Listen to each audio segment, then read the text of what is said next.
বৃষ্টি শুধু আকাশ থেকে ঝরে পড়া কিছু পানির ফোঁটা নয়, বৃষ্টি হলো হাজারো না বলার অনুভূতির ভাষা। কখনো বৃষ্টি মানুষকে পুরনো স্মৃতির কাছে ফিরিয়ে নিয়ে যায়, কখনো ভেজা মাটির গন্ধে নতুন করে বাঁচতে শেখায়।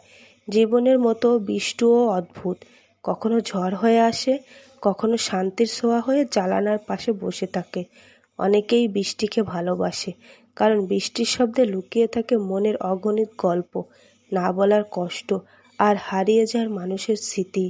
যেদিন খুব মন খারাপ থাকে সেদিন বৃষ্টির ফোঁটাগুলোও যেন নিজের মানুষ হয়ে যায়। মনে হয় আকাশও হয়তো মানুষের মতো কাঁদতে জানে।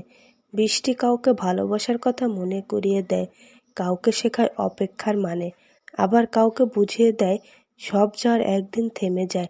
তাই বৃষ্টি আমার কাছে শুধু প্রকৃতির সৌন্দর্য নয়, বরং জীবনের এক গভীর শিক্ষা, যেখানে কান্না আছে, অনুভূতি আছে, আর আছে নতুন করে শুরু করার সাহস।